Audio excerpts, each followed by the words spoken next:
I have some questions about Klingon science vessels. Like, who are the Klingon scientists? Is it victory when a hypothesis is declared correct? Or they're just like, the victory today was that they cleaned my test tubes. I don't know. I'm not a scientist, clearly.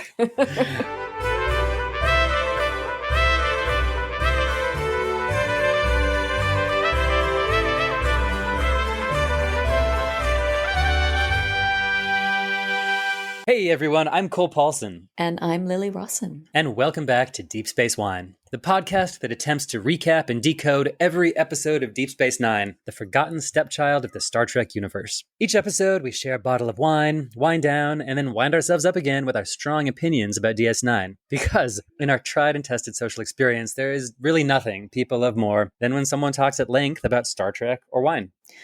Or whether the search itself is often reward enough. What the hell are you talking about? What? Is that not what you learned from this episode? What search? What are you talking about? Did you even watch this episode? Dax was just dropping absolute wisdom bombs. Oh, was that search thing actually a quote from Dax? Yes. I'm so sorry. Okay. I just thought you were drunk. You told me you had been pre-drinking. I can be drunk and brilliant. I think I proved that in this journey we've been on together. I think you've proven that over and over again. Did you have fun with this? DRAMATIS PERSONAe? I did have fun. I did like it. I liked all the actors getting to sort of play off book a little bit, act outside of their scope, particularly Avery Brooks. Let's give him an award for this episode because he was fucking nuts. This was a big pile of campy goodness. Just it was fun. High camp, and I had a wild ride, especially riding the Avery Brooks insanity wave. Oh my God. It's like, did you think he was the craziest zaddy out there? Yes, but it just proved it. Did I mention I've been pre-gaming? Did we talk about, should we address that? Yeah, we did. You know, you addressed it before we started recording, but how about you tell the audience? I mean, all right. All right. Hear me out. I am only human. We're all listening. All right. So I had this really big event on Saturday night for some people, and they were just like super rich and they just wanted everything. So we like did caviar and truffles and oysters and like every expensive food item you can think. Oh my and God. They also had the most amazing wine list. So there was so much wine and a lot of it was in magnums. You know what a magnum is, right? It's like the size up. It's the size up from a normal bottle. And I don't actually know the liters, but it's a lot. So then at this event, it was like the wines of my dreams, such expensive, nice wine. And then at the end of the event, they like opened all these bottles and had like one sip from them. So I got a bottle of Merceau, 2018 Merceau. So this week I've been trying to get through a magnum of Merceaus, just having a glass here and there. So I finished that off tonight. And then I also got you just don't like waste. You don't support waste. I don't support waste of Merceau. I don't support waste of white Burgundy. Someone needs to drink it. So I had a magnum of Merceau and 2 bottles of Chablis that I've been trying to get through. And the better part of that I have done tonight. So this is where we are. You're a saint. You're doing the Lord's work. Thank you.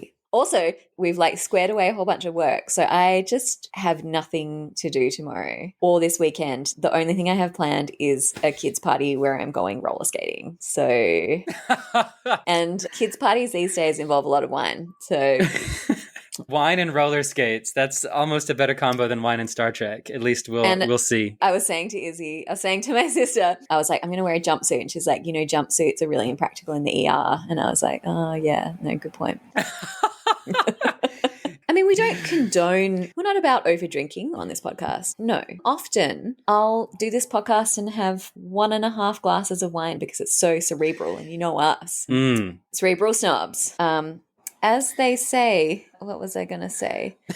The journey is, hang on, the search itself is often reward enough. Look, I smelled the room and immediately took 2 shots of vodka just to catch up to you. Great. It's very Klingon of you. Glory to your magnum. Glory to my magnum indeed. I think you're meeting the episode where it's at. I mean, this is just campy drama We're talking like high school summer theater camp levels of campy drama, and I think chugging some wine is right on board with it. Yeah. I'm just going to say I've never chugged wine, maybe when I was like 18. In high school summer theater camp. Sure. I think I've been sipping quickly, is what I would say. So join us sipping quickly. Yes. As we talk about this Star episode. Trek as we quickly sip our wine. So Latin, dramatis personae. Personae? Personae. I actually asked ChatGPT how to pronounce it, and he told me like 3 different things. And you know what? Does anyone know how the Romans pronounced Latin? No, I don't think it's we a dead do. language, just so we don't know. Yeah, so let's just make it up. I say dramatis personae, you say dramatis personae. Let's get drunk. Dramatis personae. What's it all about, Cole? You got something? I've got a take. Do you want to hear my take? I think this episode has layers. Let's go. All right. So at first I thought this is just some superficial silliness, but then I saw Quark preparing that triple layer cocktail, and I realized it was a clue. This episode has layers, specifically 3 layers. Ooh. Yeah. Okay, so this episode is obviously a satirical treatise about the reality of being a TV actor. Hear me out. Oh, snap. Yeah, nah. Yeah, Right? Go on. Yeah. So, like, if you're a TV actor, week in, week out, you're just given the script and you are a puppet at the whims of the script writers, and you have no say what's going to come out of your mouth every week, which is essentially what happens to our dear DS9 crew officers in this episode. Yes. But, of course, we know that it goes both ways, right? The beauty of TV acting is that when you get to play a character for weeks and years at a time, you also get to influence how that character is shaped and how it evolves, right? Yeah.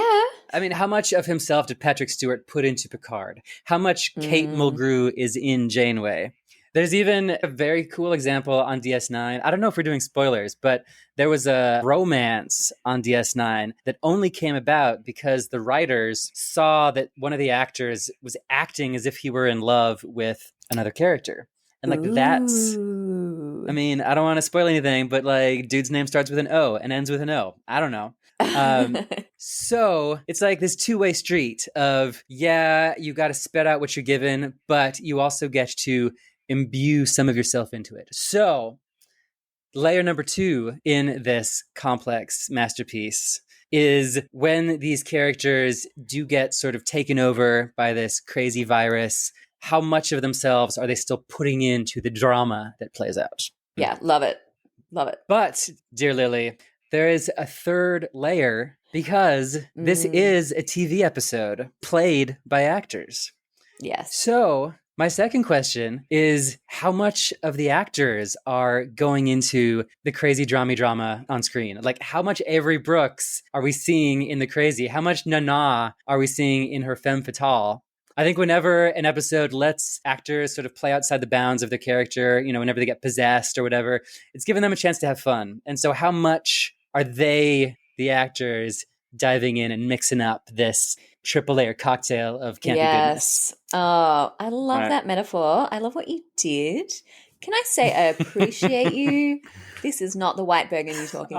You are it's just your brain. Sometimes I want to give a little smooch, but I can't because it's encased inside your skull. Yes, I love that. Thanks, babe. The play within the play within the play. The life imitating art, imitating art, imitating life.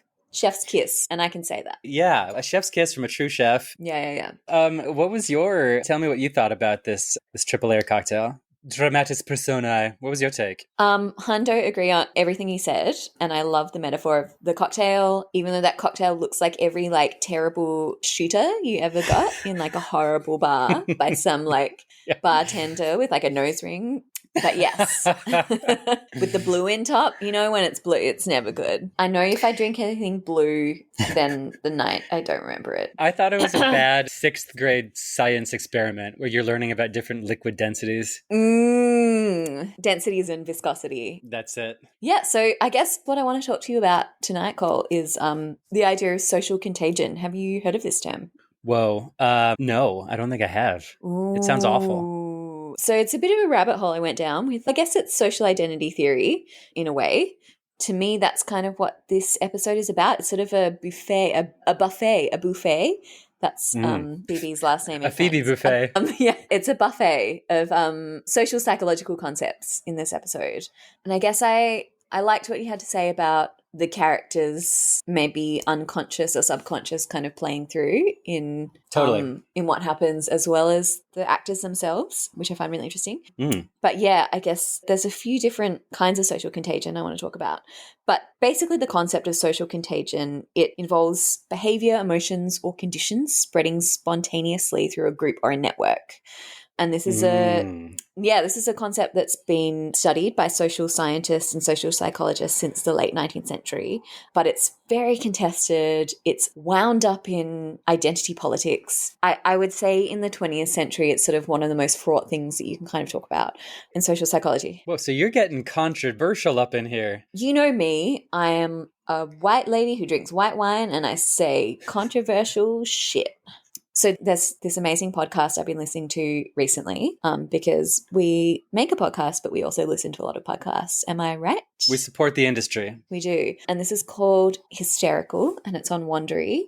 And it looks at one of these social contagion concepts, which is mass psychogenic illness, which I can talk about first. But the three concepts I want to talk about: mass psychogenic illness, moral panic, and groupthink. And I feel like you might have heard of moral panic and groupthink. Definitely. Yes. So we'll start with mass psychogenic illness. Ready. Historically, this has been also labelled mass hysteria, which is a very loaded term when you think about the roots of the word hysteria and where that comes from. A little gendered, isn't it? A little misogynist. Very gendered. So the Greek word for, I think, the womb is hysteria. Yeah.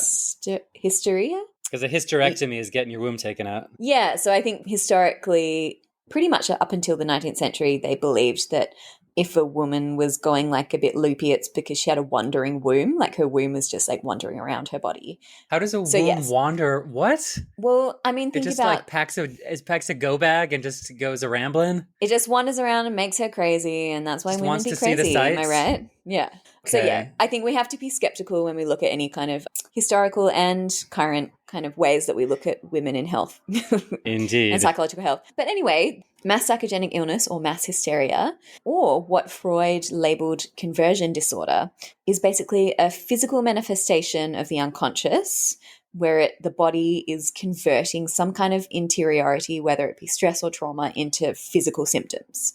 Basically, symptoms erupt that have nothing to do with actual physiological reasons. It's to do with something psychological. Okay. So it's psychosomatic symptoms. Exactly. But when you bring into it the mass psychogenic illness, so it basically spreads. And it's not spreading because people are pretending. It's spreading because people are actually physically feeling these symptoms. So to have mass psychogenic illness, there's no organic basis to it. It's psychological. It's transient. It has a rapid onset. And the occurrence is in a segregated group. What does that mean, a segregated group? So it's basically within a group that spends time together. Sure. So like a subculture. It's like a subculture, a social group, or people that work together, for example. And yes, the symptoms are spread via sight or oral communication. So, okay, yeah. I mean, it sounds like a bad joke that everyone passes around the office, except it's hysteria. Yeah, and it's not just paranoia or an idea. It's actual physiological symptoms. Wow. Yeah. So there's all kinds of physiological symptoms. They can be like symptoms in the gut. It can be tics. It can be fainting, numbness. There's all kinds of things that develop, and there's no biological reason why. It's happening on this mass scale within a segregated group. So they posit that perhaps the Salem witch trials, so the women were sort of exhibiting these symptoms of things that looked like demonic possession. If anyone knows about Havana syndrome, Cole? Anyone meaning Cole? Anybody? This is in recent American history, but government officials and particularly CIA operatives working in Cuba all started developing what looked like some kind of reaction to biowarfare. They all had the same symptoms. That. Yeah. And it turned out that actually it was mass psychogenic illness. They were saying it was something to do with Wait, was this the thing, weapon? Like weird noises coming through, like the heat ducts? Correct. Wait, that was all psychological? There was no... What? Psychogenic illness. Mass hysteria, yeah. There are other things like laughter epidemics. So someone can't stop laughing for days and days at a time, and people within their social group or within their work or whatever catch this. I mean, that sounds adorable. Well, yeah, but until you can't stop, until it's physically painful. Sure. Nuns in a convent meowing, and they couldn't stop meowing. I'm sorry. And then what are your sources for this? Continue. Nuns all like meowing at each other? Yeah. And they couldn't stop. And then quite famously in the 2010s in Leroy in New York, there were a group of teenagers who began to develop tics and Tourette's-like symptoms. And this gained a lot of attention because this was when social media was sort of like just becoming really, really huge. And then also people started getting it off of social media. They started seeing it on social media and the symptoms started developing from there. It's really fascinating. Yeah. So this is my first social contagion. I'm going to be thinking about those meowing nuns for a while. I can't decide if it's really cute or basis for a horror movie. It's a horror movie, obviously. Yeah. A cute horror movie? All right, moral panic. What do you know about moral panic? Okay, so this one I've heard about. There have been times when there's been sort of accusations leveled or someone gets on a soapbox and decries some phenomenon happening among the youths, you know, like those kids playing pool or children with their smoking doobies. And then everyone freaks out and decides like the devil is at work and it just spirals out of control. And suddenly there's like witch trials and stuff. Yeah, I think you've hit the nail on the head. So Great. My understanding of moral panic is a widespread feeling of fear that an evil person or thing threatens the values or interests or well-being of a community or society. Yep. So some examples are the satanic panic.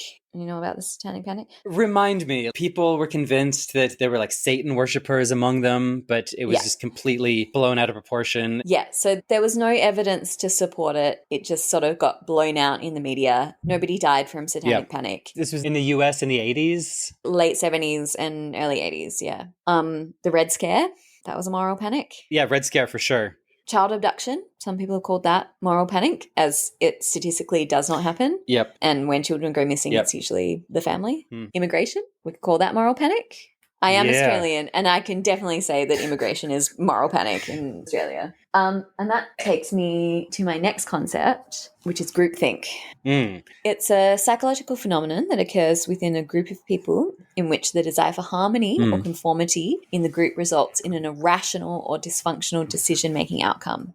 Cohesiveness or the desire for cohesiveness in a group may produce a tendency among its members to agree at all costs. Okay, so like all of the sheep jumping over the cliff. Totally. But I think it sort of goes beyond that. It goes beyond just the idea that you conform with your group no matter what. They call it collective confirmation bias. Okay, so you all get convinced that everyone's right and you all make the same decisions because you are in some sort of cultish unity? Yeah, it's basically like a loss of independent thinking. In a way, I guess it is mindlessness because you're privileging the group's thoughts above your own. Yeah, it sounds hella culty. Yeah, it is. I think that's probably how groupthink functions. So that's it. Those are my things. And you were like, hey, Lily, you're so drunk. You drank a lot of wine. But can you say mass psychogenic illness when you've had so much wine? Yes, I can.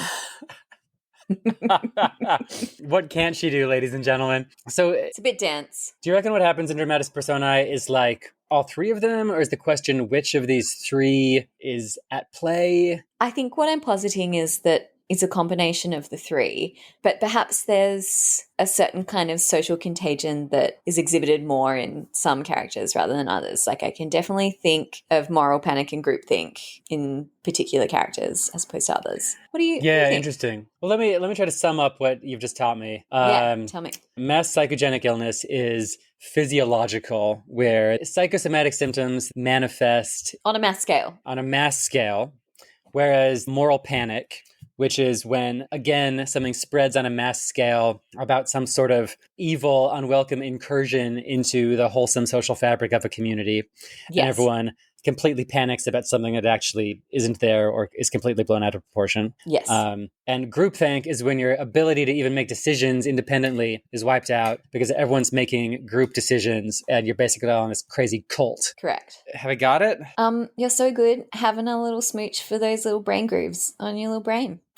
Thanks for that, babe. And I guess the three of them could all manifest at the same time, right? There could be mass hysteria, and then that could give way to groupthink. I think so. And I think this is the thing with these social contagions. I don't know. It's sort of hard to pass them in a way. I mean, it's really scary just witnessing them in real time. I mean, if you're watching American politics in recent years and you're trying to understand how logic has left the building and you're just seeing everyone at the whims of moral panic and groupthink and drinking the Kool-Aid from an outside perspective, it's really scary. It's like poor Odo trying to be like, can we talk this through? Yeah. That's horror movie stuff. And unfortunately, sometimes we watch it play it out before our own eyes. And I think this is why Star Trek is here for us, particularly Star Trek Deep Space Nine. Side note, this is an episode that is an exemplar of Odo competency. And I know you're into that, Lily. Like, I love it. Bro is surrounded by crazy and has to navigate the crazy. He has to like put on a crazy hat to blend in to save everyone. I kind of thought it was a spiritual sibling episode to Babel, which we covered early on. Absolutely. Everyone gets infected by some nonsense virus, starts spouting nonsense, and poor Odo, because he's the non-humanoid, has to sort everyone out. And equally, the episode might look like pure silliness on the surface, but it's about stuff, y'all. You heard it here. This episode is about stuff, y'all. I'll back it up. It really is. It really is. Should I quickly talk about the wine that I have been drinking? Oh, I'd love that. And then I can time? start drinking it. Yeah. I'll give you some of this. All right, Chablis. Have we done Chablis? Oh, we did it for Dax. Did we? Mm-hmm. God, cool. All right, Chablis. It's absolute Chablis. So I've talked about this before, but if you know me, what I actually like to drink is white Burgundy, which I have been doing for a while in my life and also today. It's always good, any weather, any kind of food. Like, I'm calling it, this is what everyone should drink. There, I said it. Wow. So Chablis, it's the Chardonnay grape. Chablis is the appellation, which is like the very northern Burgundy, which is like almost close to Champagne. And we've already talked about this, the term flinty, but yes, flinty. Not just bad water quality in Michigan, but delicious, but so much more. Minerally dirt. So what we're drinking tonight is very, very special. It is a 2018 Chablis. And 2018, I think, is generally agreed a very, very good year for Burgundy and Chablis in particular. The weather was just the right weather. Everything worked. The producer is Thomas Picot under the heading of Domaine Patelou. So in Chablis and like a lot of French wines, you've got different accreditations, like different levels. And this one is Premier Cru. So in Chablis, it goes Petit Chablis, Chablis, Premier Cru, Grand Cru. And this one is a Premier Cru. What does cru tell you? Well, cru translates to growth. Oh. More precisely, it references a great or superior growing site or vineyard. So I think with Chablis, that denotes like the height of elevation, but it can mean different things within French terroir, like better growth within the soil, climate, altitude, etc., to like create the perfect spot. So yeah, this is like real fancy and way fancier than what I could probably afford at the bottle shop. Rich people are so great to have around. They're so great. I'm like, why can't I be one of you? I could do this all day. Have you seen Star Trek? And then they say, please leave.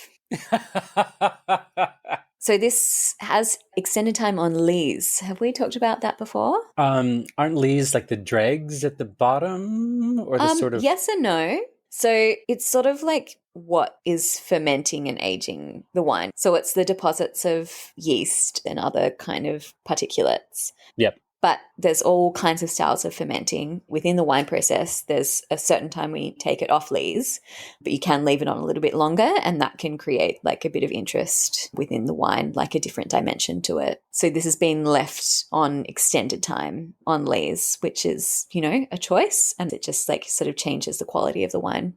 So I only have one tasting note, and then I think we should drink it because you better have this.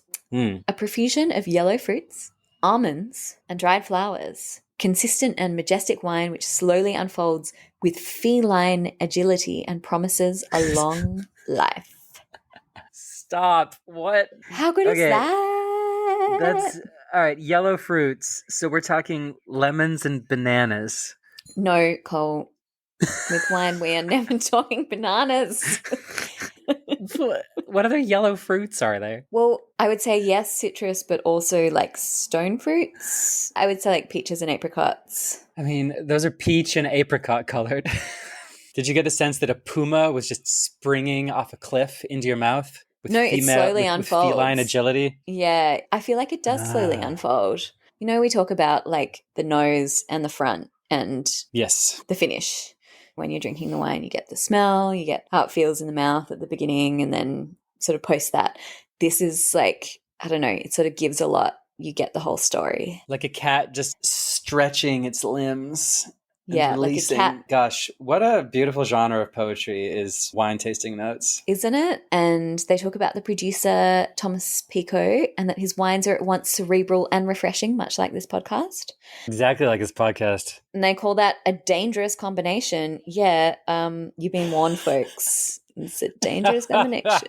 All right, I'm doing ASMR. Oof. All right, cheers, y'all. Cheers. Chablis, a dry white, the best wine. A dry white for a dry wit. Oh, stop. Never stop though. All right, should we Chablis do this? Let's bring on the drama. I think you and I are messy enough. Let's put the drama in this recap. Yeah, drama. Beautiful. Dramatis personae. Kira and Sisko have been butting heads all season. It's a lot of what TV tropes likes to call jurisdiction friction. And you really can't blame my girl Kira here because she just spent years fighting tooth and nail for independence for Bajor, only to immediately have to report to some other outsider who does not always have a lot of knowledge about Bajoran context. So I kind of get it when Kira's a little tetchy, a little resentful. But their latest clash of wills is what kicks off all the drama this episode. Kira marches into Sisko's office because a Valyrian ship is requesting to dock at the station. And the Valyrians, as she tells Sisko, sold weapons-grade dolomite to the Cardassians throughout the occupation and are probably doing it again. So she's pretty keen to search their ship and confiscate any of that dolomite. But Sisko's a party pooper, saying the Federation's got to follow all these pesky rules regarding raiding ships without due cause. And besides, he says dolomite can be used for all sorts of other things besides weapons. So dolomite is basically a stand-in for, think, nuclear energy and uranium. It's uranium. It's uranium. He says, look, bring me evidence that the Valyrians are dealing in weapons-grade dolomite, and then the Federation will step in. Until then, no dice. Yeah, sure. I gotta be honest, he's kind of a jerk in this scene to me. Like, he's immediately dismissive of Kira's pretty valid concerns that maybe the station's about to refuel a ship that's transporting nuclear weapons to her people's sworn enemy. Like, the way he's so dismissive, it's almost as if this is Kira's 10th request that morning to raid a ship unlawfully. And I believe it. Because he ain't got no time for her. Yeah. I believe it. Are you Team Sisko here, or are you just, like, waiting to dispense judgment? I mean, you know me. I'll never wait to dispense judgment. I will dispense straight away. And also, you know me. I've made a very quick turnaround to being Team Sisko, like, pretty much since episode 3, I'm Team Sisko. I guess what I'll say is... you just have never been Team Kira.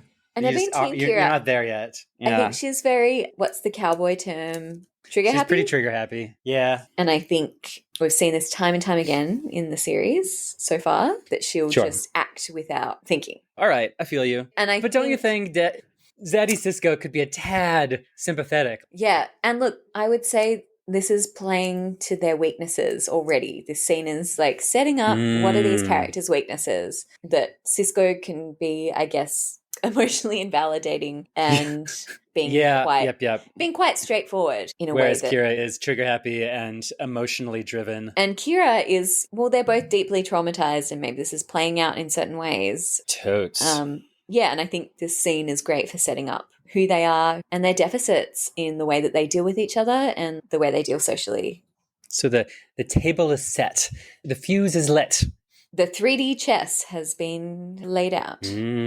Well, out in ops. First of all, there's a throwaway line from Dax reporting that Keiko and the school kids have made it to Bajor to visit a grain processing center. Great. First of all, come on, Keiko. That's where you choose to take your students on a field trip? A grain processing center? I swear. The writers hate her. I hate her. But they Justice also hate for Keiko. Bajor. I mean, justice for Keiko. They go out of their way to also make Bajor sound as dull as possible. Yeah. Bajor needs a really good publicist. And it ain't Keiko. No, it ain't Keiko. But secondly, it's basically a handy way to get Keiko and Jake Sisko off the station before their loved ones and everyone else in ops start going cuckoo bananas. Yeah. But just then, a Klingon science vessel unexpectedly pops out of the wormhole seconds before exploding. What? Because, as you've said before, the wormhole is basically a plot generator bot. Each week it just pops out something else random that the crew has to deal with. But a lone Klingon manages to beam off the ship moments before it explodes. He's horribly maimed from weapons fire, and he only manages to utter one word with his dying breath. Victory. Victory. Yeah, it's good. Okay, so yes, the Klingons are all about victory and stuff, but this is very peculiar because that ship had only been in the Gamma Quadrant on a biosurvey mission, and it hadn't been due back for months. And I have some questions about Klingon science vessels. Oh, girl, me too. Like, who are the Klingon scientists? Is it victory when, like, you know, a hypothesis is declared correct, or I don't know. So, all right, allow me to briefly introduce perhaps an ongoing segment I'd like to call, how did that Star Trek species ever get warp drive and get off their planet? True. Because being a Klingon scientist does not really check out. I don't think Star Trek has treated the Klingons with enough breadth to really earn the concept of a Klingon science vessel. Like, the only way I can figure Klingons ever managing to get off their planet was maybe like some other aliens came down to say hello and the Klingons killed them all. All right, here's my theory. There are like a ton of Klingons in the same vein as Worf, but they weren't raised by humans trying to assert their Klingonness. So they just like live on, where do Klingons live again? Kronos. So there's just like so many Klingons on Kronos who are just like nice autistic Klingons who are just like not trying to be like, I will have the most Klingon thing that exists. They're like, nah, I'm into some science. And then they do that. Not like eating their enemies' hearts for breakfast. Totally. They're just like, the victory today was that they cleaned my test tubes. I don't know. I'm not a scientist, clearly. And just this morning, I saw something really cute. Like, imagine on Kronos, instead of there being like a BDSM subculture, there's just like a cuddle subculture where Klingons are like, do you also like to just get together and cuddle? And then they do it in sort of like dark back alleys because they're sort of rejected, right? Yeah, totally. I support the Klingon cuddle subculture. And maybe there's a Klingon science subculture that invented warp drive. Okay. Moving on. This has been a segment of how did that Star Trek species ever get off their planet? Yeah, okay, cool. So, mystery, what are these Klingons doing there? Sisko orders O'Brien and Dax to take a shuttle to investigate the debris for clues. And what's this? Dax is kind of spacing out and then giggling to herself on the way to the shuttle. Giggling? What? Dax doesn't giggle. She's too wise for that. Something is amiss. Later, those Valerians show up and request docking, but Kira tells them to wait, and Sisko, who is apparently micromanaging his first officer and hovering right nearby, immediately looms over her and is not pleased that she's gone directly against his orders. He's like, what are you doing? She's like, well, I'm still trying to trace the Valerian ship's itinerary because maybe if they just came from a dolomite purification site, it's pretty damning evidence that they've got that purified weapons-grade dolomite. But Sisko, again, immediately brushes her off, doesn't even respond to her, and grants those Valerians permission to dock. I'm telling you, he's pretty pissy today. He is in a mood. Daddy is mad. And of course, Daddy is mad. But Kira went against his specific instructions. Kira is trying to do exactly what he told her to do, which is try to find damning evidence that they have purified some weapons-grade dolomite. She's just doing the best she can. Whose side are you on, Lily? Whose side are you on? Clearly on Daddy Cisco's. Also, one of the planets is called Mariah 4, and I just had to bring that up. I was going to bring it up, but I'm like, nah, I can count on Lily. What was the name of Mariah's 4th album? Because I think this is like an Easter egg for us. Right, let me just quickly Google it. Whoa, it's called Daydream. It's a clue. Oh, shit, it's an Easter egg. I think all the station's officers are in some sort of horrific daydream nightmare for this episode, and Mariah's trying to tell us that. Love Mariah Carey. Yeah. All right. Back to the drama unfolding. I have one last thing to say about the scene with Cisco and Kira and the Valerian captain, which is makeup watch. Look at the scene again closely, and the Valerian captain looks exactly like Woody Harrelson if Woody Harrelson were an orange Muppet with a mop on his head. Yeah, I agree. I hard agree. I was also going to say Valerians ain't pretty.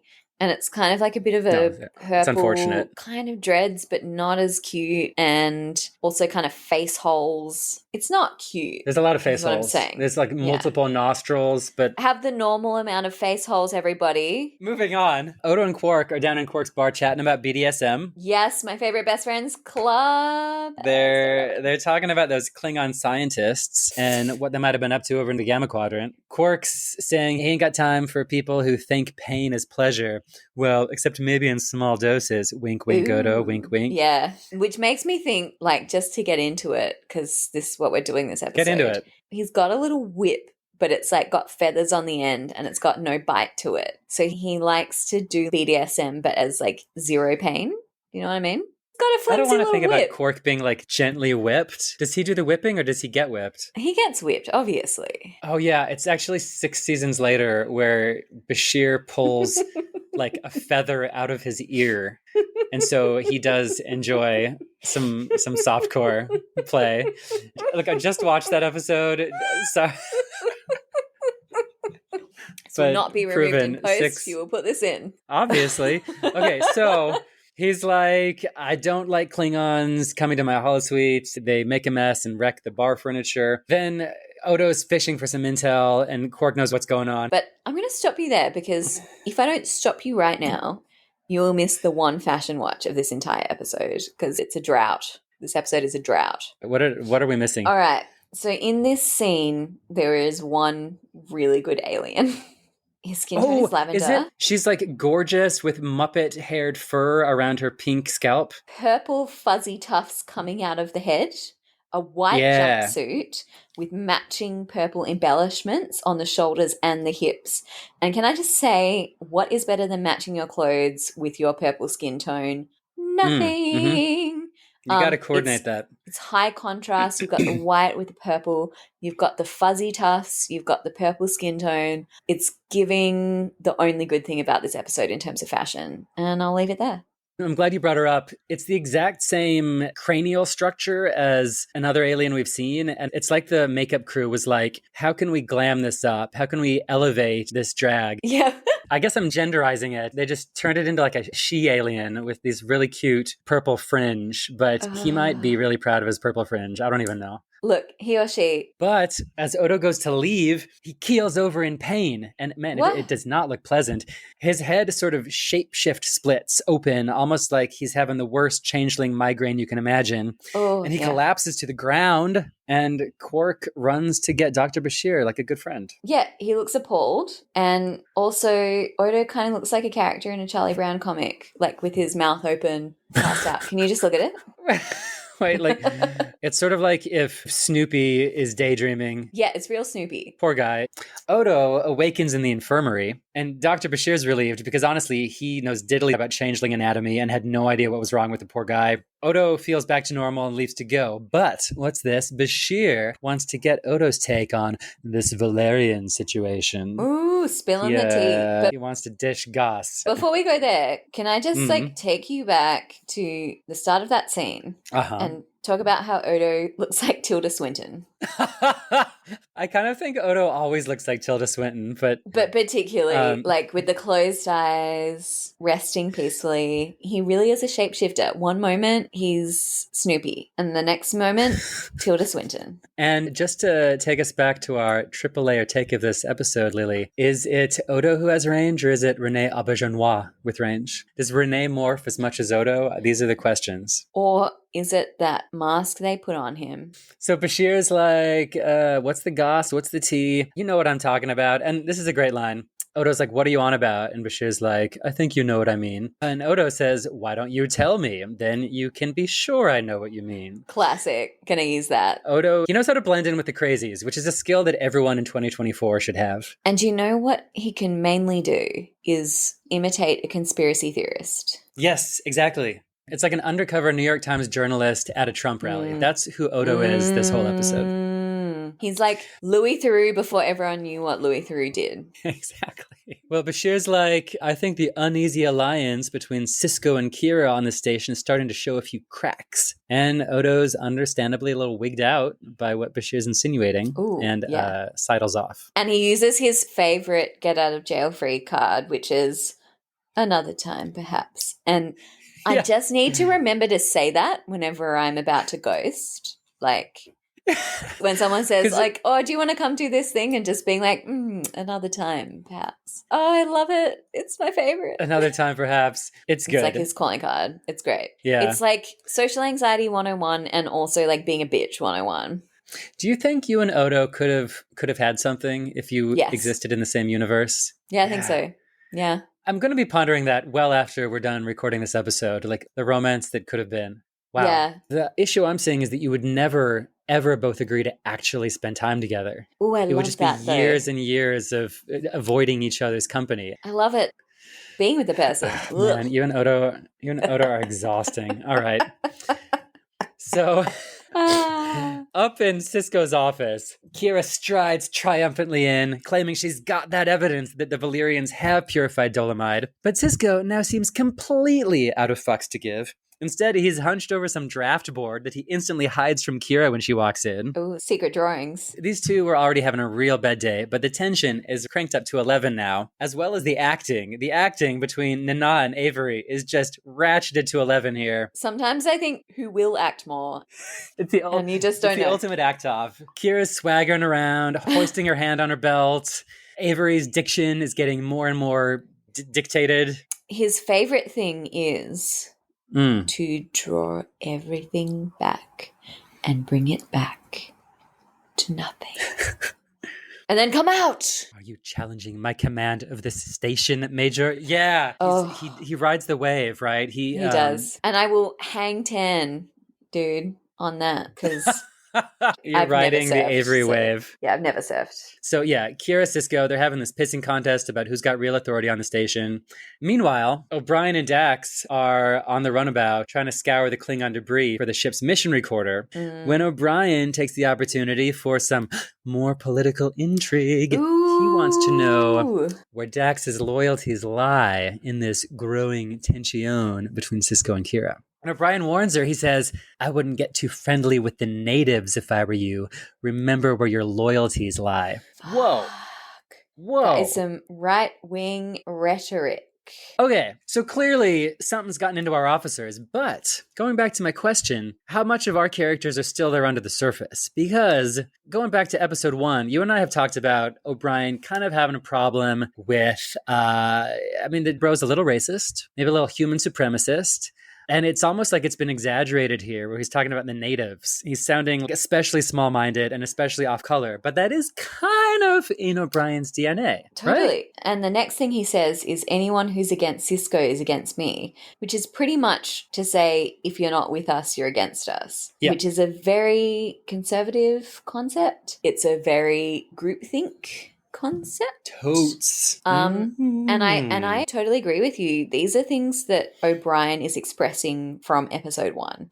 He doesn't interrogate those groupthink us versus them thoughts that he has very closely. No, he doesn't. And what's Dax's response? So Dax is Space Case, and all she wants to do is reminisce and tell folksy anecdotes about how she and Ben go back years, lol. And okay, so she's spacey, but the way her spaciness plays out in this episode is she just wants to reminisce about memories. Yeah. And isn't that cool? Because Dax has 300 years of memories. And so imagine if you're a really ditzy Trill, you'd just be lost in like this endless rabbit's hole of memories. And so I think that's where the Dax is playing out in this character that she becomes, right? Yeah, but it's really interesting because it's like Dax is definitely the outlier within the group of what happens, but they do all react. She's sort of on her own. She's not really getting drawn in. She's not so much the mass hysteria, is she? My theory is that she is, within social propaganda, she is like the good person who stands by,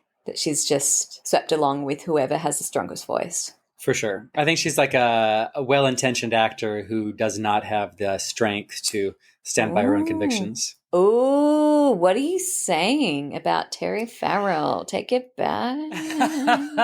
I'm saying nothing about Terry Farrell. I will say, regarding Terry Farrell, she has said in multiple interviews, this was her first main character TV role and definitely her first time in sci-fi. And she had a really steep learning curve and she really struggled. And she was sort of drowning in imposter syndrome all of season 1 with all the technobabble. She always felt like she was surrounded by all these veterans and she really had to learn self-confidence. And I guess that's interesting that here she's playing the ditz and it's almost like it's how Terry Farrell was feeling and she got to play that character for an episode. Yeah. But yeah, all right. So I think that might be happening. And I don't know if that was the scriptwriters letting her do that or her like taking a chance to do that. Yeah.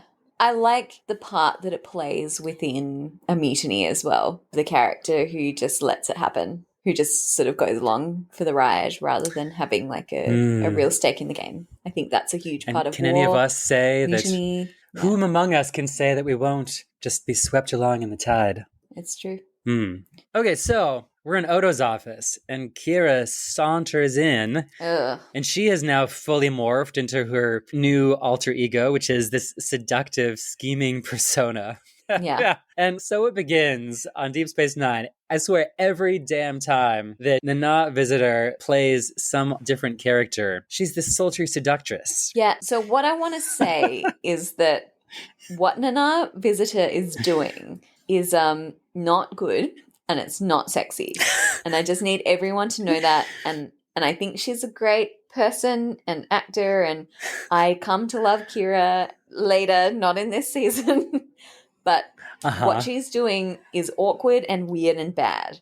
And let the record show that that is objective and it's not subjective.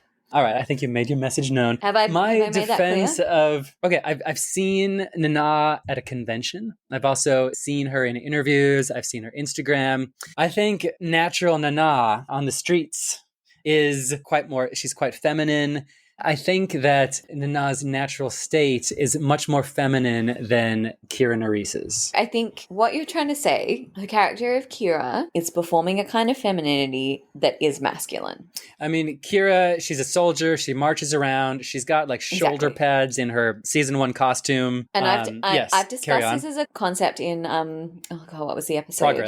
Progress. That she performs femininity in a different way or not as well, or however you would regard it, that she has masculine tendencies as a character. Right. So let's put the player within a play, actor within an actor, life imitating art view on it. And Nana is kind of a feminine woman who is playing a more masculine presenting woman pretending to exude feminine sexuality in like a kind of weird 1940s femme fatale kind of way.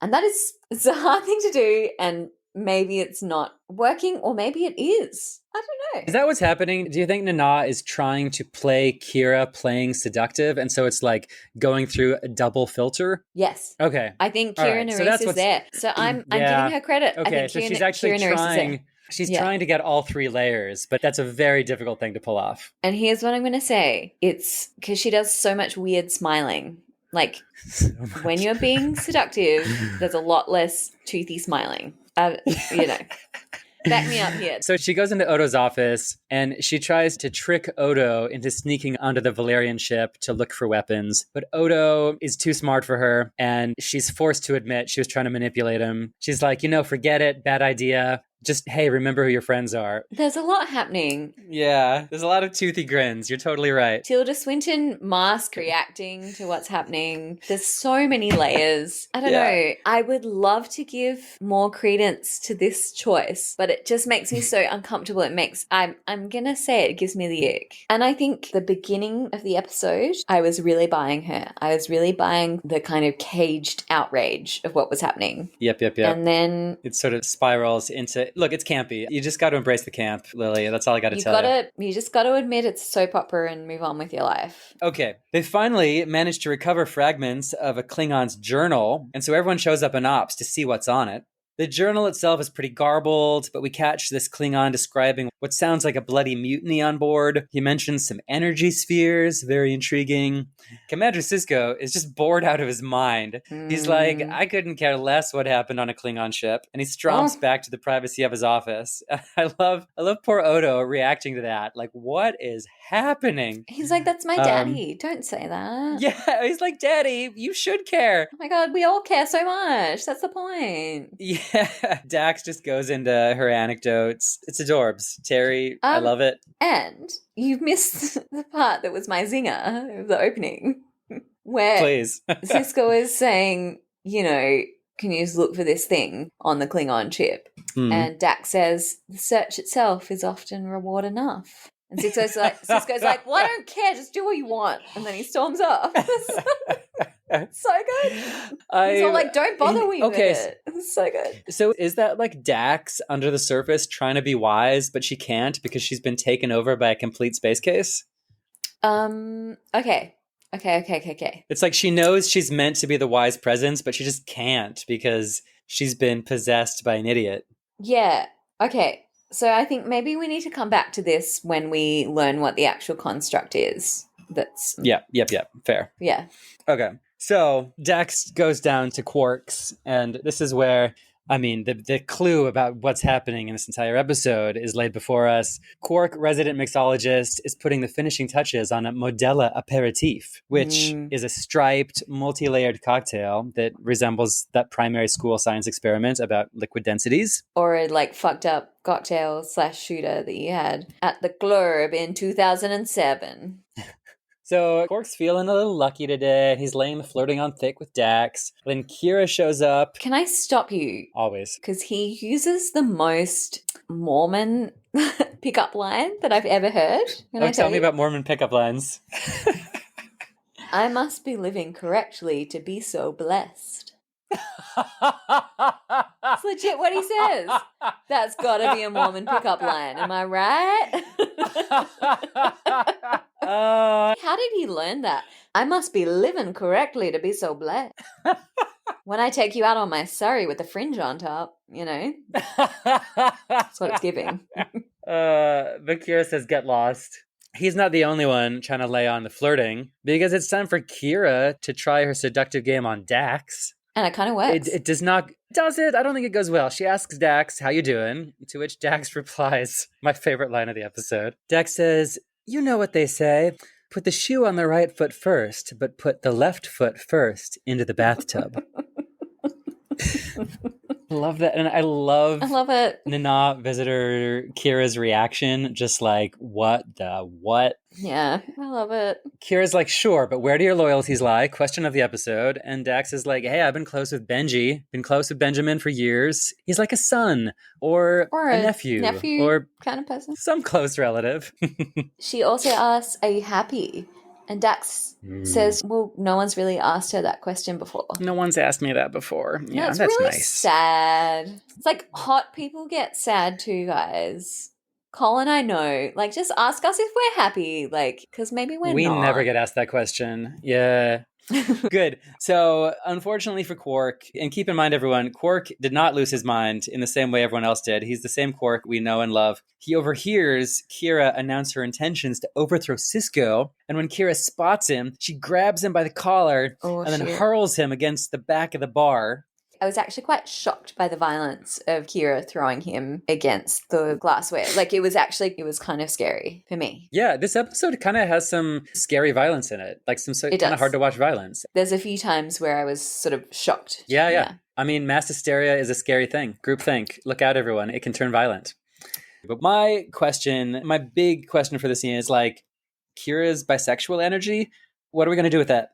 We're going to roll with it for the rest of the series and like we are. Pray that she and Dax are, something's happening, but we don't know. Am I right?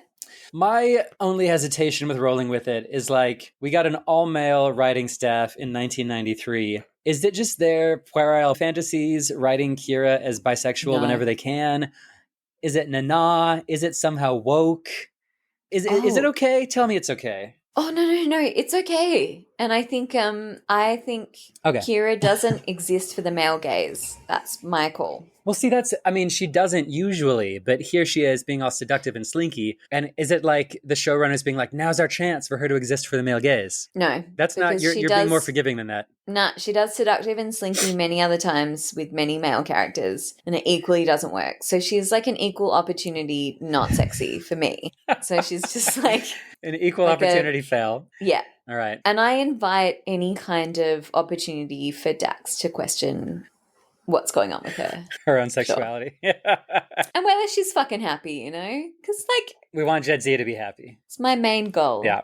Well, poor Quark hobbles into Odo's office, sporting a massive neck brace. Fashion Watch, Odo compliments it as a new Ferengi fashion accessory. Yes, I forgot to say this is the only other fashion moment. It's a chrome neck brace. And the cushioning, it's like burgundy, but it's like speckled.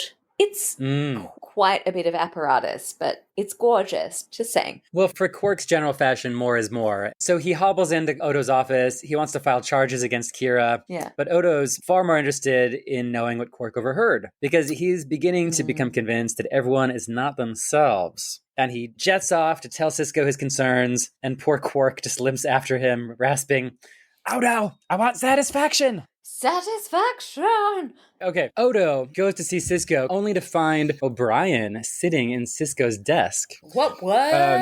So O'Brien's new persona is this sort of fiercely loyal mobster right-hand man person. Love it. Yeah. He's an enforcer. He tells Odo that Sisko's laying low in his quarters where he can be safe. And then before Odo can leave, O'Brien's like, don't the commander and I always try to make you happy? Ooh, so silly and dumb. And I love all of Odo's reaction shots to his colleagues just having gone off the deep end, but trying to play it cool. It's just like horrified Tilda. I love it.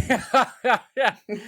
Odo goes straight to Sisko's quarters. He finds our buddy Lieutenant Jones guarding the entrance. We love Lieutenant Jones working hard. Yes. Yeah. He's on security duty this week. They even let him have a line of dialogue, which is a big moment for both the character and the actor. We love that. Wait, what does he say again? I don't know, like O'Brien's orders. Yeah, O'Brien's orders. I think that's what it is. It's hot.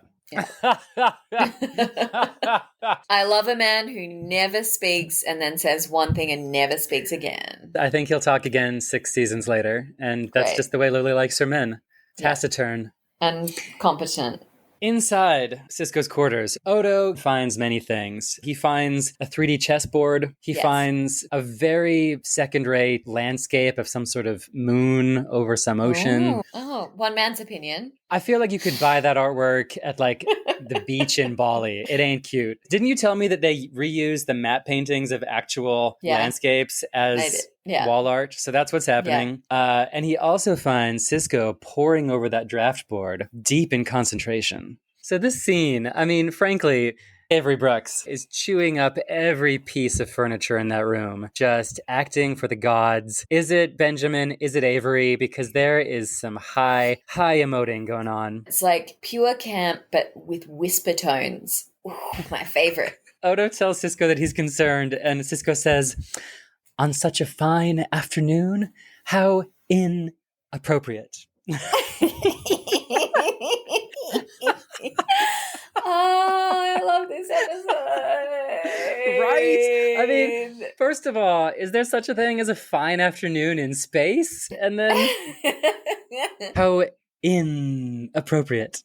So Sisko has no time for Odo's concerns. He's really excited to share some drawings for a clock that he's been working on. Turns out what Sisko wants to do is just build tchotchkes. And who among us, Who among us? Okay, here's some fun behind the scenes. So the writer of this episode, Joe Menosky, says that he based Sisko's alter ego on Emperor Rudolph, who I had never heard of, but he was a 16th century Holy Roman emperor who had all sorts of wild hobbies other than actually running the Holy Roman Empire.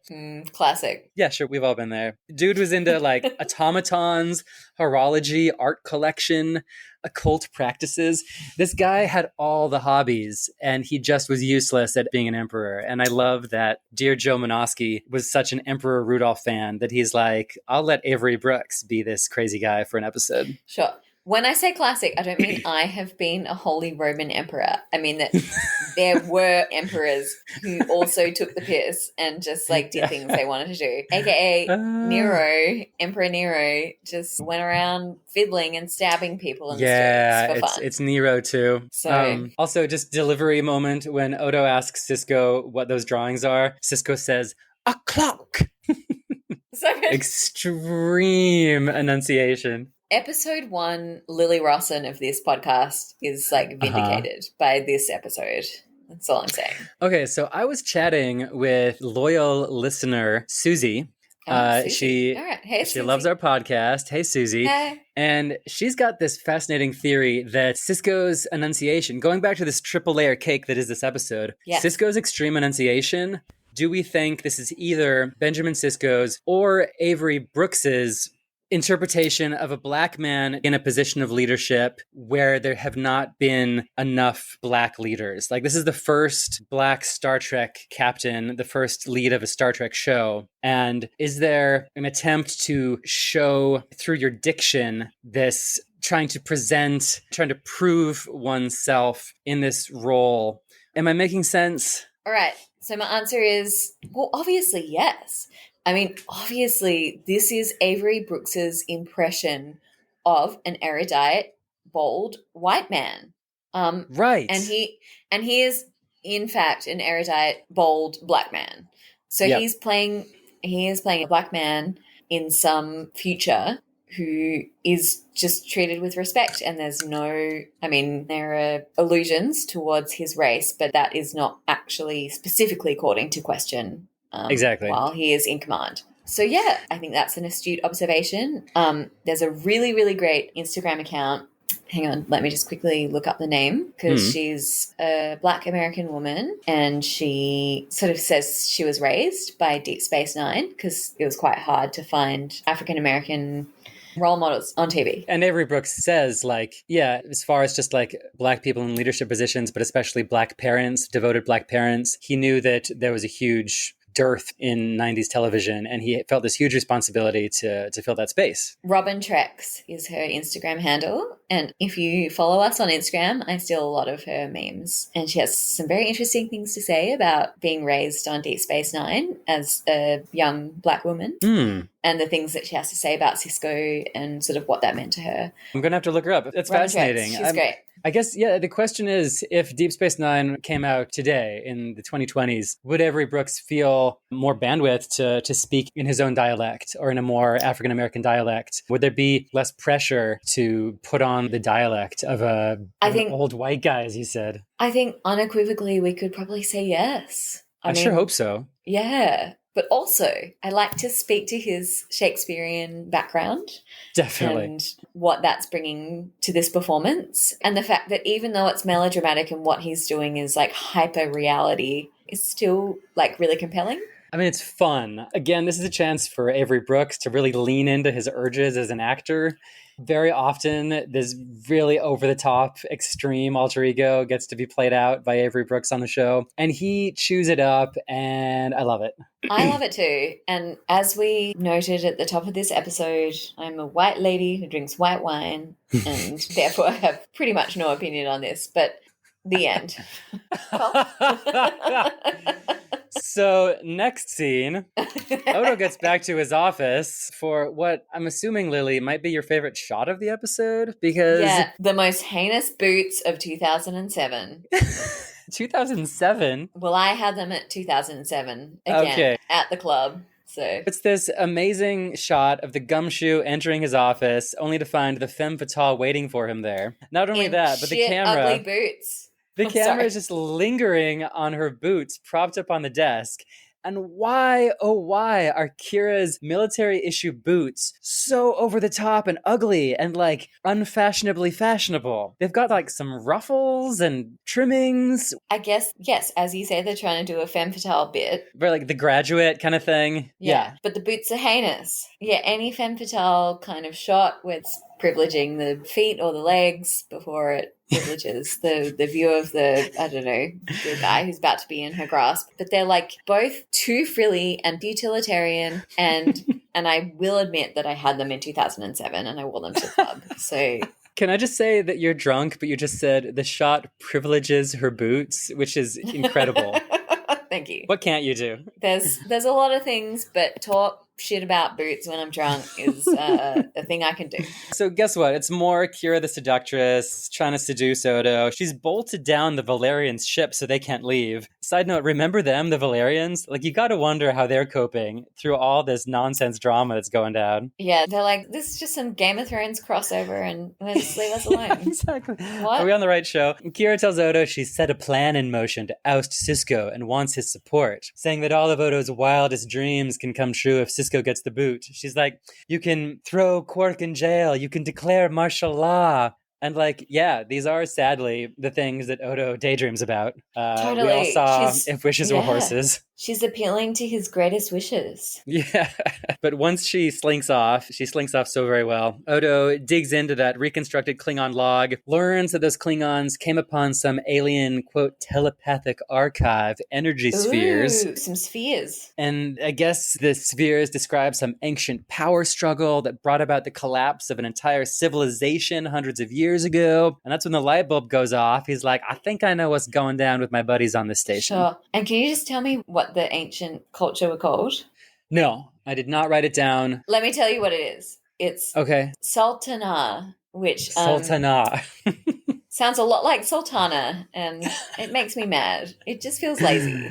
But look, I don't know if this is going to make you feel better, but Americans don't have sultanas. We just call them golden raisins. And that also makes me mad. But sultanas are a thing. Like, I had a little packet of them in my lunchbox every single day. Little packet of sultanas. Yeah, but you didn't grow up in the US, so... My opinion is invalid, and you are the only culture that exists. Okay, well, Federation, going on. That's what I'm trying to say, and I'm glad you got the memo. All right. Sisko's up in his office with his right-hand man, O'Brien. He is poring over the most gorgeous and intricate prop we have yet to lay eyes on. Legitimately beautiful. Like, no question, the most beautiful thing we've seen on this show. It's stunning. This clock is coming to life. It is wildly complicated just for telling time, but it is gorgeous. Form over function. Am I right? Like, time well spent, and probably function is happening too. We don't know. We don't know anything about this clock. It's a mystery. Time well spent, indeed. Yeah, thank you. So, lots of intrigue. O'Brien's like, we gotta take down Kira before she can make her move. And, all right, is this high camp or high Shakespeare or high Avery Brooks? High Shakespeare. All right, it's both, but I also wrote Shakespeare like 30 times in this episode. And I was also questioning, who is Iago? And I think the answer is, so Iago in Othello, not Aladdin. He's not a squawking parrot played by that dude who squawks a lot. Gilbert Gottfried. And if you're ever in for a really funny time, look up Gilbert Gottfried reads 50 Shades of Grey. But this is not about that Iago. No, this is the other Iago.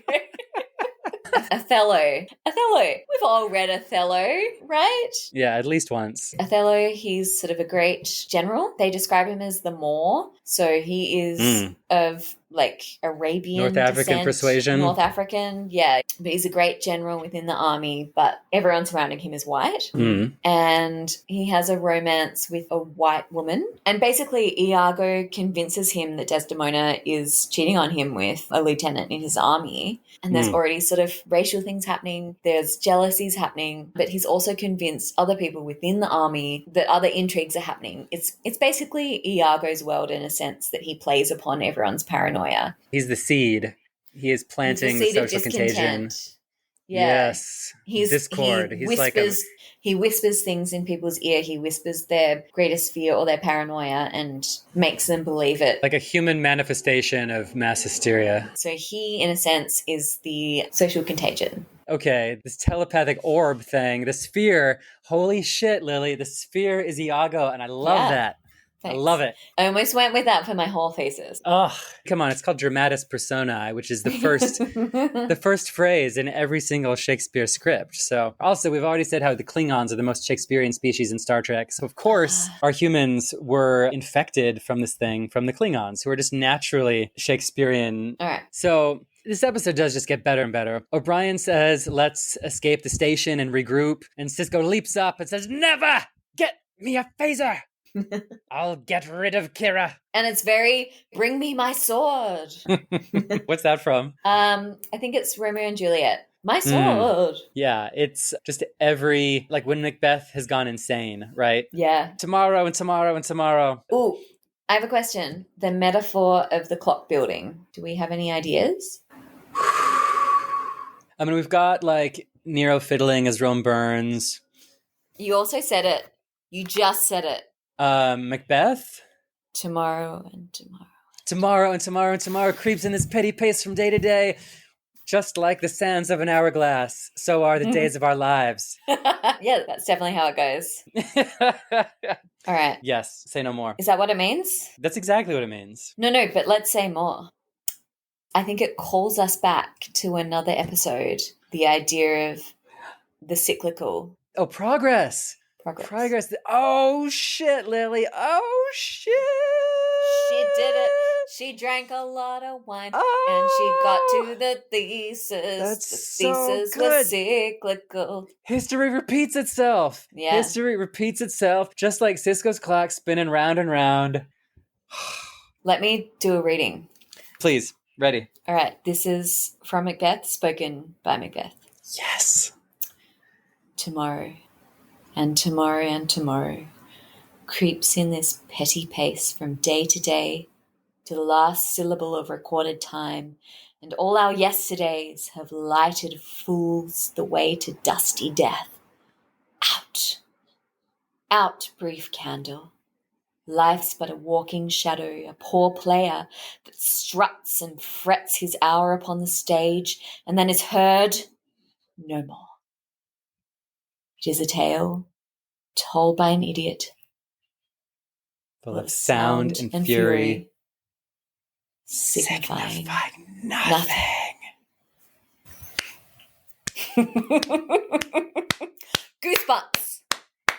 Goosebumps. Oh, Lily, I want to stick a fork in your brain and eat it for dessert. Oh, it's probably pickled. It's a pickled brain by now. Yeah.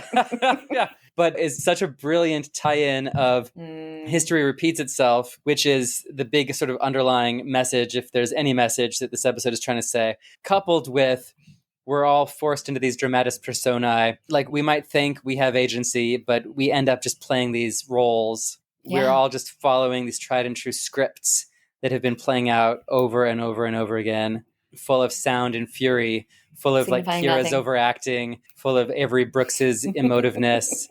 Yeah. I have such a crush on your brain. Thank you. Okay, let's finish this recap. Let's do it. We're creeping in this petty pace. Odo goes into the infirmary, just as Bashir is giving some random Bajoran officer some sleeping medicine, apparently. Oh, shit. Which side is he on? Well, they let this Bajoran officer say thank you to Bashir and look out, everyone, because if the show is letting an extra talk, they're either being marvelously generous with their budget or we have not seen the last of this little insomniac. Ooh, he's cute too. He's actually really cute. And I think he's giving me gay vibes. And it's a shame. He's giving me bias, so we can both. It's fine. Never mind. Something for both of us. This little cutie leaves the infirmary, and Odo relays his theory to Bashir that these ancient telepathic archives have infected everyone who was in ops when the Klingon beamed aboard. Except for Odo, whose non-humanoid anatomy rejected the virus, thus his awful shapeshifter migraine back at Quark's. And like, doesn't every single Star Trek show have that one non-humanoid character who has to save the day whenever anyone else gets infected? 7 of 9, Data. The Doctor, they all work overtime on these shows and they do not get enough credit for it. But It's thank like, God they're around. It would be easier if they were just human and they died like everybody And then else. the entire ship would die and there wouldn't be so many seasons of these shows. Yeah, like that's why we have diversity. Yeah, you need a diverse staff. Bashir, in his classic Julian Bashir arrogance, is like, yeah, but I'm obviously not infected also. A little Bashir poking through. And I love it. Odo does not miss a beat, and he just rolls with it. He's like, oh yeah, well, of course, but we might be the only two who aren't infected. And let's use that to our advantage, Bashir. How about we come up with some sort of antidote, and then you can get power on the station. And Bashir's crazy eyes light up, and he's ready to make this antidote. Odo is very good at manipulating all these people when they were acting kind of like half drunk in whatever state they're in. It's like that New York Times journalist at the Trump rally who's like, immigrants, am I right? He's good. Yeah. Well, up in ops, who's that handsome officer going to give a report to Cisco? Why, it's that little cutie insomniac who's not actually an insomniac, but he's using whatever Bashir gave him to try to assassinate Cisco by sticking a needle in his neck. But Cisco's ready. What goes down next is actually really rough and violent and kind of hard to watch. Everything that happens in this scene is, trigger warning, very violent and scary. The poor extra gets the life beaten out of him by Cisco, like hurled down into some... It's like very jiu-jitsu kind of flat palm into the chest. It's Star scary. Trek's favorite mode of contact. Do you think they teach that at Starfleet Academy? The like jiu-jitsu palm punch? Yeah, they must. Absolutely. But the scariest thing that happens is when O'Brien backhands Dax. Because Dax tries to alert Kira that the assassination attempt went awry, and O'Brien just wallops her in the face. Backhands her. And it's very, I don't know, it's a choice. A man backhands a woman, that's a choice on screen. It's scary to see. Cisco is moments from killing that poor extra. Oh, yeah. But Kira and her cronies come to his rescue in the nick of time, blazing into ops with phasers. You gotta wonder, when all is said and done at the end of this episode, how did Commander Cisco apologize to this poor chap? I mean, like, hey, sorry that I almost beat you to death by accident. Maybe have some mental health leave for that. I don't know. It's for sure. No harm, no foul. He did kind of plan to assassinate his...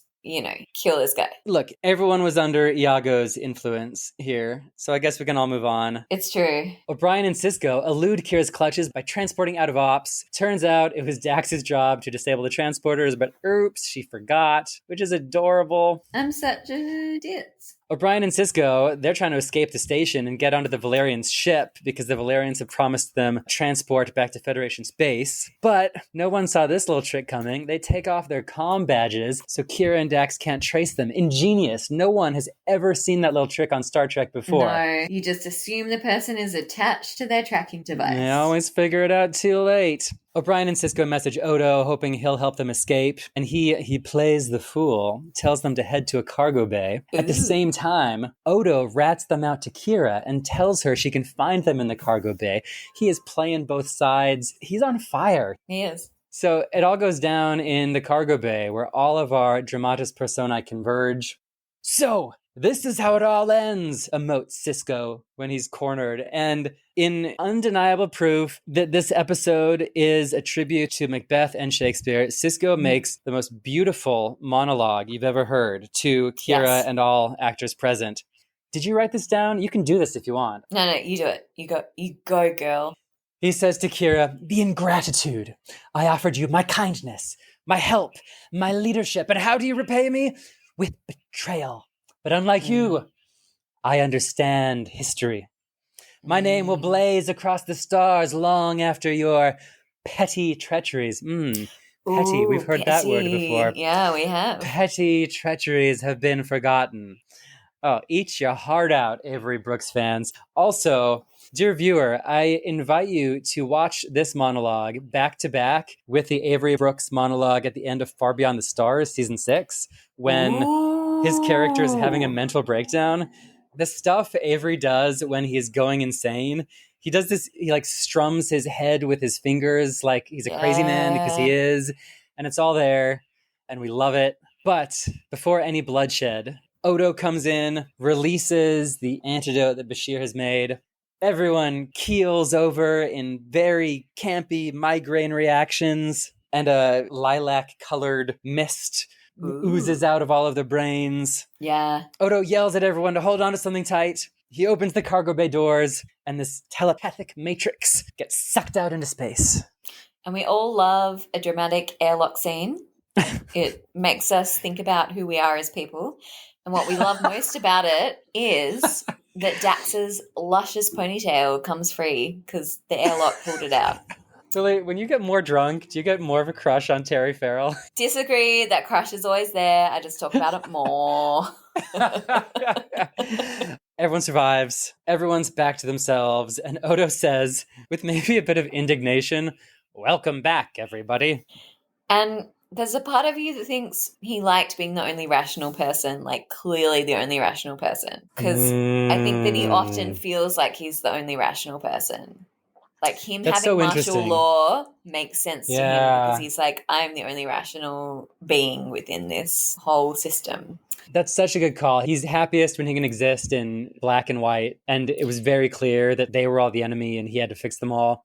You're right. He had a field day. He had the time of his life this episode. He had a great time. And I would argue some of the other characters had a pretty good time too. Well, let's finish one last scene and then discuss who was having a blast this episode. All right, let's go. Because we've got a Coda back in Cisco's office. Kira drops in, and Cisco's golden clock is done. And Kira is hell impressed by it. As you would be. It looks beautiful. I think you can buy this clock, FYI. She offers Cisco an apology for, that attempted mutiny, saws. Cisco gives her a pass, and all is resolved. No mention at all of the Valyrians. No mention of how maybe their actual interpersonal tensions might have made it very easy for that virus to spin things out of control. No. We're not here for actual character insights. We're here for looking at this beautiful clock. The diplomatic insight, nothing to know about that. It just happened. The end. Ugh. It's a huge wasted opportunity because I find the Cisco-Kira tensions compelling, worth exploring. Yeah. This episode uses those as a baseline, but then does nothing with them. The opportunity for character development is completely swept under the rug, which is annoying. They're leaving it to us, the Odo-like keen observers, to really see what's going on beneath the surface. Yeah, it's true. And then the final shot of this episode really hints at those shadows and layers of TV acting and, that triple layer cocktail. Yeah, I like that. Because Cisco is just absorbed by this magnificent clock he made, and he's holding the tool in his hand and he's marveling at what he made. And it's really not too far removed from his alter ego who made the clock. And so how much of Cisco was there? How much of that crazy Emperor Rudolph is still there? These are the questions. I think it's always there. I think every part of what they exhibited was always there. I mean, nothing they do is completely out of character. And I think everyone sort of enacts the unconscious parts of their social desires that play out. I mean, I think that Cisco is avoidant. I think that he, when it comes, push come to shove, he will ruthlessly fight. And I think that's what plays out. But I do think his main mode is avoidance. And I think that's what we see in the episode. Totally. I think O'Brien is combative. I think that he's racist and sexist. And I think that his unconscious desires or perspectives are pretty conservative and also paranoid and things that align themselves with someone that would behave the way that he does. Dax, well, she has so many lifetimes. Of course she's lost in reverie. Of course she's lost in nostalgia. Why wouldn't you be? Yeah. So say there's an entity that's asking you to consider history, their particular history, and play it out in a certain way. And she's just like lost in this nostalgia. And the first person who asked her, can you be in my team? She just says, yeah, I'll be in your team. And then doesn't think about it any more than that. Because she's lost in the reverie of things that she experienced. Bashir, he's not a political animal, but he desperately seeks validation and he desperately seeks to be made relevant. So he'll pick the side he thinks is going to win. I think it's an arrogant, curious, but naive Bashir. Like his alter ego is exactly the Bashir we've already seen. No, you're right. So, no, you're right. What about Kira? Well, Kira's she's so obvious. She's combative and she's in guerrilla warfare since she was a child. Is she manipulative? I think she wants to be, but she's not. I think she's way too earnest. She's trying, but she just can't pull it off. She doesn't have the guile to be a master Machiavellian manipulator. And I think No. maybe that's what she got from this telepathic sphere was this Machiavellian strategy. But, okay. You don't think so? You think it's all her? I just don't think the strategy works very well. Okay, so both Kira and her alter ego this episode were horrible manipulators. Yes. And just resorted to speaking from the hip. That's a good call, because she failed. I think so. Her attempts at manipulation fail. She just started shooting phasers, and that's the closest she got to overthrowing Cisco. Lily, how would you rank this podcast episode alongside all of our others in terms of squeezing way more out of the actual episode than was there to begin with? I think there was so much there. I don't know I never know what you're talking about because I think there's so much there. Great. You know, it was a genuine question. It's a rich text. It is a rich text. I just 4 hours in, you're wondering what happened. Look, this recording has been a lot of sound and fury, but I think it has signified quite a bit. Something. It signified something. Okay, I think we can completely disregard Fashion Watch this episode. What? No, I will be doing Fashion Watch. All right. Obviously, it goes to white jumpsuit, purple, and tufties. And it's not just because we love the Muppets. It's because it's a great outfit, and I love white on purple. Maybe I'm selling it short. I think she was looking fabulous. She or he was looking fabulous. I think this episode might win all prop watch for all time, like for the rest of the series, which is why I don't need to give a lot of time to Fashion Watch. It's the clock. That clock that Cisco made is so beautiful. It in fact sits in Cisco's office the rest of the series. You see it in the background because Benjamin Sisko, like us, acknowledges aesthetics and is like, I'm going to keep this clock that crazy me made under the influence, and we get to enjoy it the rest of the series, as we should. And like, we've all been taken by the mood sometime and made something weird and then been like, I will honor myself by keeping that thing. Right? You done that? Wait, say that again? Let me tell you this story, Cole. One time I was in Ubud in Bali and I went to a silversmithing course and I made myself a pendant for a necklace in the shape of an R. And it's a big silver R and it stands for Rossin. That's your last name. And I put it on a chain and sometimes I wear this chain with an R on it and everyone's like, that's a weird thing to wear. And I'm like, well, I made it this one time when I was crazy. And that's how I feel he feels you and when Benjamin, he looks at that clock. You've been there. It's like one time you were manic and you made this thing and you were like, that was weird. And then you're like, no, it's good. It's good. Before we wrap things up, I think your analysis of all the characters and how actually they're crazy in this episode was there all the time. It was like latent craziness. Really speaks to your whole point about mass hysteria. Like, mass hysteria is not some cloud that descends on everyone and makes them crazy. It's the crazy that's there all along, and some catalyst brings it out of all of us. Something triggers it, and then the paranoia, the groupthink, the us versus them manifests, which is a pretty scary thing. And manifests in ways you might not understand. Yeah. Psychologically, physiologically, socially, you might not completely understand what you're doing. And I think that we all make choices based on these things day to day. And then in times of stress and panic, that's when the potential things that we're repressing come to the fold. So I think chugging a magnum of Chablis is sort of like having a telepathic sphere infect your brain and bring out the worst sides of you, or the best, depending on how you look at it. Ooh, yeah. So the telepathic spheres that infiltrated the brains of the DS9 crew are the same as the 2018 Chablis that entered my bloodstream and made me the way I am right now. And look, I'll be interested when I listen to this episode to find out what kind of character I become. Yeah. Just never let me loose off the leash again. Impossible. I promise to never do this again in this season. Nah. I must be living correctly to be so blessed to do this podcast with you. Oh, stop. Next week is considered one of the greatest Star Trek episodes of all time, not just greatest Deep Space Nine episodes of all time. So whoa, it's going to be a doozy. I'll see you and all our listeners for Duet next episode. Ooh.